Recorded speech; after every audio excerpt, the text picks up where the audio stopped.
I thought I would read to you from my award-winning book. Oh, would you really do that? Yes, I would.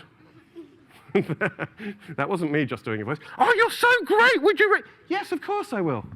Okay, here we go. I'm going to read a bit where Polly, the little girl with the long name, has just found out that Jake the dog is in trouble because the baddie, Mr. Gum, is going to do something nasty to him. And Polly has to go and find Jake the dog and get him out of trouble. Are you ready? Goes a little bit sort of something like this. Polly went racing down the hill like a runaway marble, determined to find Jake the dog before he fell victim to Mr. Gum's evil scheme. She ran past a dustbin filled with rubbish, and then another one filled with rubbish, and another one filled with rubbish, and another one filled with princesses. Polly thought. There was something unusual about one of those dustbins, but she had to keep on running. She ran past big trees, tiny little trees, and tiny, tiny little trees so small they were more like pebbles. In fact, they were pebbles. She ran past a cat's ears, which were lying on the pavement, and a cat's nose and whiskers, which were lying on the pavement, and a cat's body and tail and legs and eyes and claws, which were lying. In fact, it was all just one cat lying on the pavement. She ran like the wind. Then she got a bit tired and just walked like a breeze.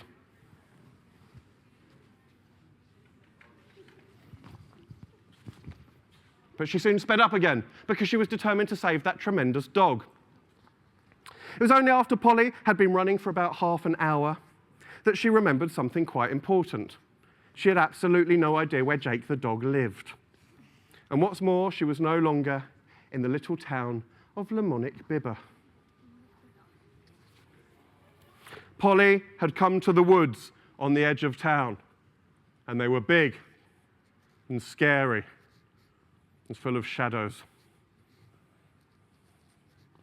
The ancient trees looked down from on high, stern and forbidding.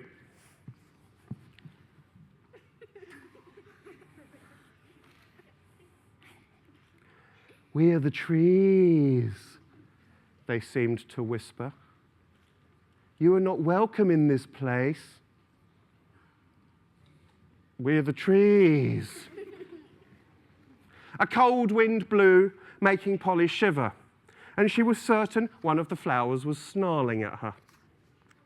"Oh no," she cried, sitting down on one of those massive toadstools you sometimes get in spooky woods. "I don't know where I am, and that old Jake's facing the biggest challenge of his doggy life, and I doesn't know where to find him, and that flower's probably going to eat me." And with that, poor Polly burst into tears. Oh. So if you want to know what happens in the rest of that book, you have to read it, or maybe you've read it before, you can read it again. Books are good like that. You can use them as many times as you like, and they never get worn out. Sometimes the pages fall out, but I can't be held responsible for that. That's not my end of the deal. Good.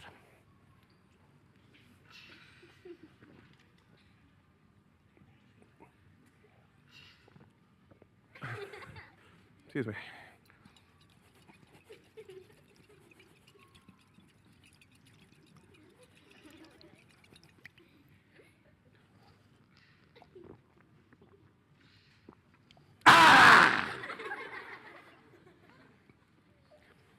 Well, that's a little bit about writing and how I came to write.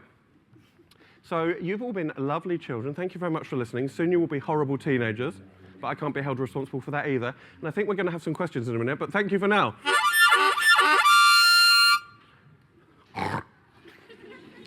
Big round of applause for Andy.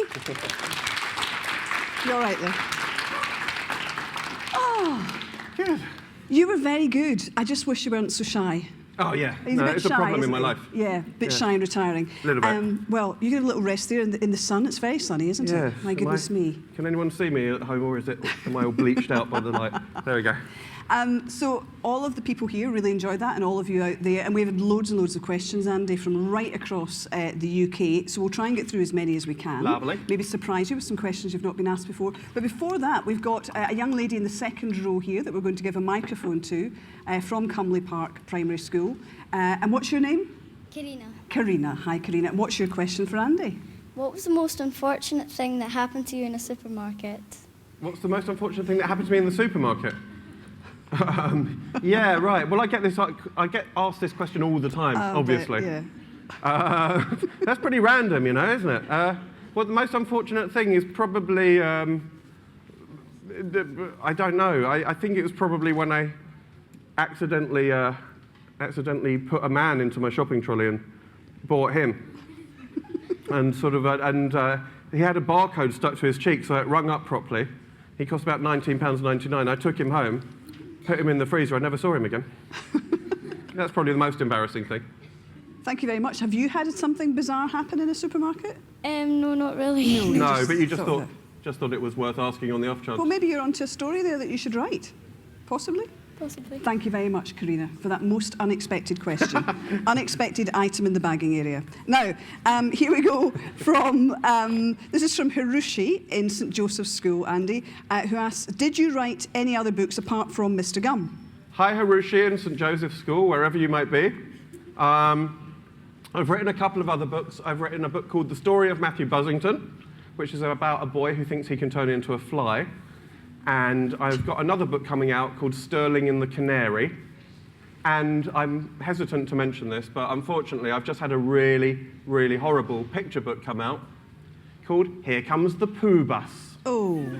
Which is really lovely. If you've got any younger brothers or sisters, try and keep them away from it. It's horrible. It's just about a great big poo that drives through town, being driven by a toad and picking up insects. It's horrifying. So yes, I love the mix of expressions from our audience here, and I'm sure there's some loving that and some appalled. Some actually going to write to their local MP. Yeah, I'm going to do that too. I hope so. Here we go with another of those rather specific or random questions. This is from Emily, also at St Joseph's, who've got the monopoly so far. On the first book, You're a Bad Man, Mr Gum, how could Mr Friday marry Mrs Lovely if she's already a Mrs? Okay, so in the first book, Friday O'Leary asks Mrs Lovely if she'll marry him. And yeah, she's already called Mrs Lovely. Well, I just thought that it was funny that she's called Mrs Lovely, and I don't know the answer to that. Oh, there you go. I like to put stuff in that confuses me, actually. I understand about 98% of my own books, right? Oh, am I up there, Lo? Aren't I ugly? And I'm on the TV! Yeah, it's worse than that. It's going much further than just that screen, let me tell you. There's a lot of people in the wider world seeing this thing right now. Oh yeah, I put about 2% of jokes into every one of my books that even I don't understand. That keeps me interested. Good, okay. Yeah. This is from Daniel, P3A at Carmondine Primary School. Hi, Daniel. Hi, Daniel. And Daniel's question is, why do some pages have fingerprints on them? How did they get there? How did the fingerprints get there? So some of the pages in my books have this sort of grubby mark all over them. And the idea is that was just a design idea by the people at my publishing house, Egmont.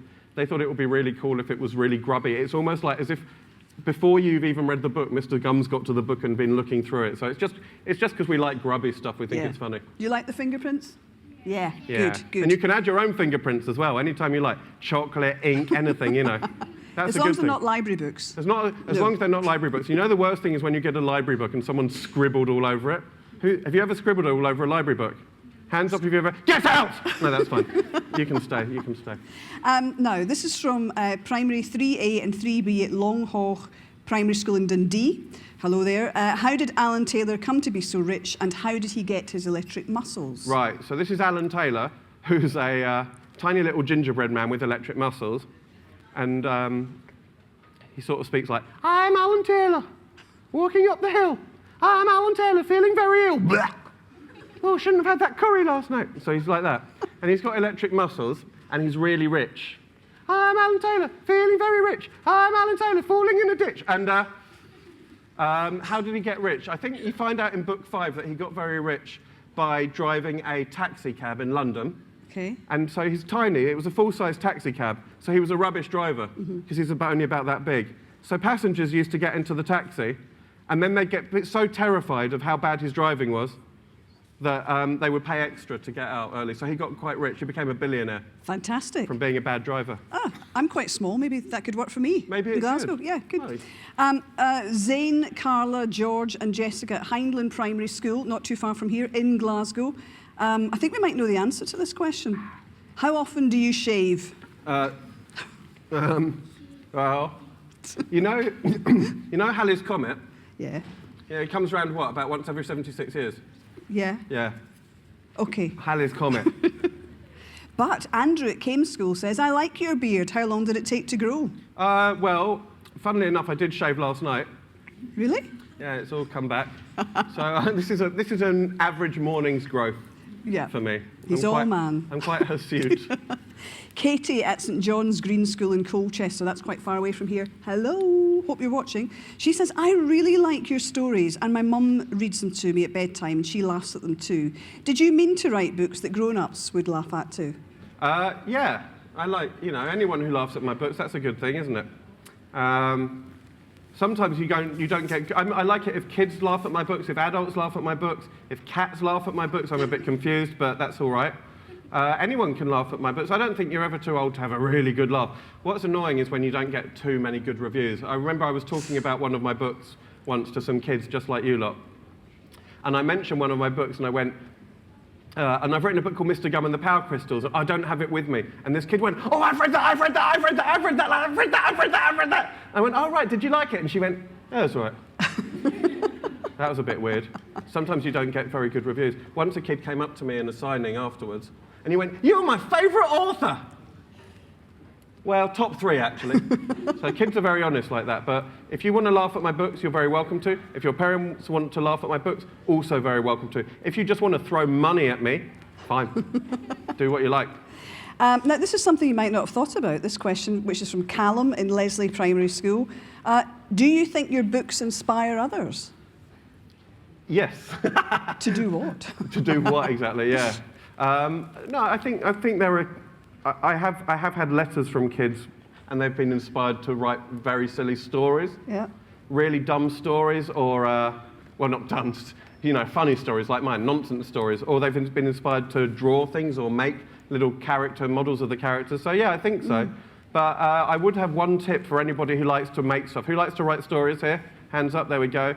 And who likes to do drawings and stuff. If you're making stuff, or you've got ideas, hands down, thank you. If you've got ideas for stuff, you have to write down your ideas as soon as they pop into your brain. If you don't write down your ideas, you will forget those ideas. I always used to forget ideas, and now I've started always carrying a notebook. Carry a notebook at all times. If an idea pops into your head, write it down, you can use it for later. If you haven't got a notebook, just write it on your friend's forehead. If it's not a very good idea, write on your enemy's forehead so they look stupid. If it's an absolutely pathetic idea, write it on your teacher's forehead. But you've got to write down your ideas or you'll forget them for later. That's my tip. And we should say there are teachers here from this school and they're looking increasingly grim-faced. No, they're not really. Jodie in Kinnaird Primary School. Andy, what is your favourite cartoon? Oh, such an easy answer. The Simpsons, hands down. Yeah? The Simpsons is my favourite TV show of all time with cartoons or real people in. Do you have a particular favourite character? Yes, I do. Yes, Bart Simpson. No, I like Mr. Burns. Excellent question. Do you like The Simpsons, boys and girls? Yeah. Very good. Fantastic. Okay, this is from Athol and Ryan at Meagle Primary School, I think. Why is there no Chapter 7 in Mr. Gum and the Cherry Tree? There's no Chapter 7 in Mr. Gum and the Cherry Tree because I just like to confuse people. So it goes, I think at the end of Chapter 6, Alan Taylor, the little gingerbread man, goes, onwards to Chapter 7! And then it goes, Chapter 7. There is no Chapter 7. And then you go over the page. I just thought, I don't really understand that either, but I just thought it might confuse people and sort of melt kids' brains. Okay. So I put it in. And presumably it's good fun for you too when you're writing. It's good fun for me. It's much easier to write a chapter when you just say there is no chapter. You can't do it all the time, because then you can't really have a book that just said, no, there's no chapter 1, there is no chapter 2, there is no chapter 3. That's not a good book. No. You can do it every now and again. Maisie Logan, great name. Hi, Maisie. Maisie Logan. Port Ellen, Isle of Isla, says, why do you write comedy books? Why do I write... Oh, sorry. And she's got an extra question, 2 for the price of 1.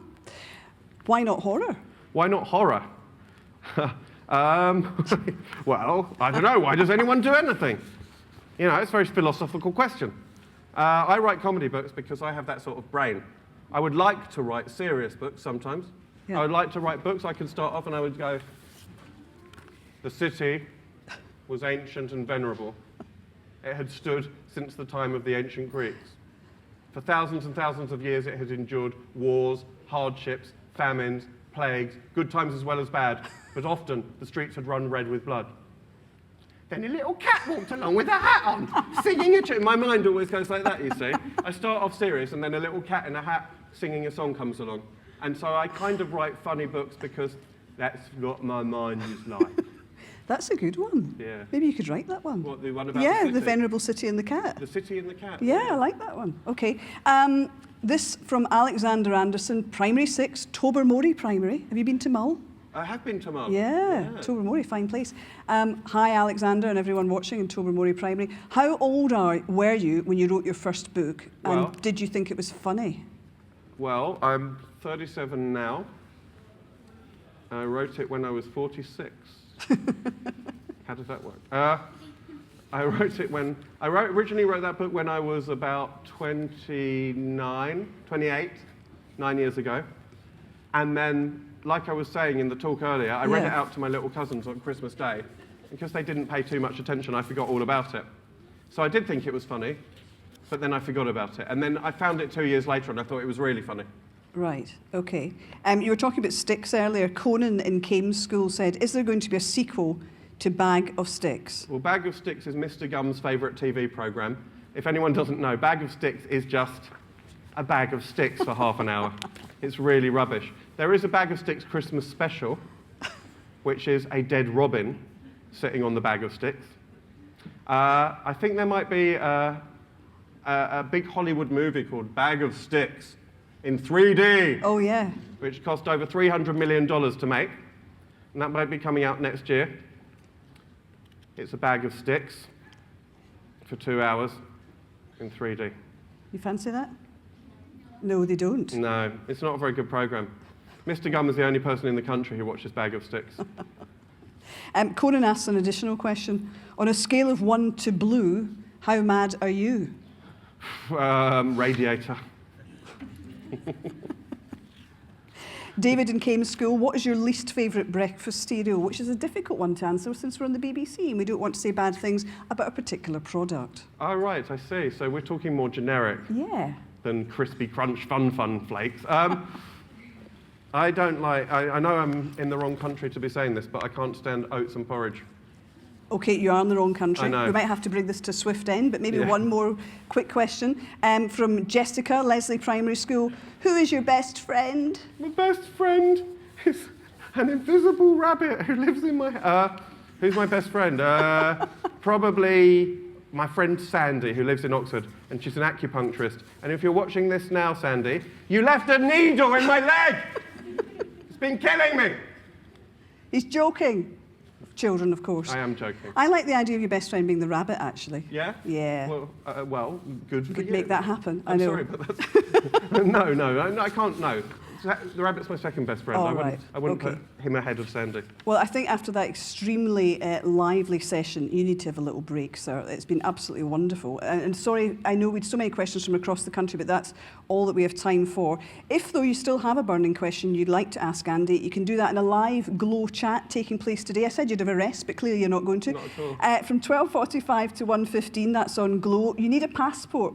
Not passport, that'd be odd. A password for that, but you can find more information about that from the Scottish Book Trust website. website. And while you're there, just also you can have a look at the learning resources for Andy's event on the Scottish Book Trust website. Oh gosh, something else to tell you, this just in. Because of the great success of Authors Live, BBC Scotland is trying out a fun idea for all you scientists out there. It's called Experiments Live. So next Thursday at 11 o'clock, Dr. Jan from the hugely successful TV show Bang Goes the Theory will be here with me to answer your science questions and get us all involved in some amazing experiments. Fancy that? All the details can be found at bbc.co.uk/Scotland. Don't miss it. Tell all your friends. Meanwhile, our next author here will be on the 29th of September. He is David Almond. He's written tons of best-selling books for children and young people. Thursday the 29th of September. That's for PS to S4 pupils. Check out the website for all the updates. Loads going on at the BBC website and the Scottish Book Trust. But in the meantime, out there and here, a huge, massive thank you and applause and cheering for Andy Stanton.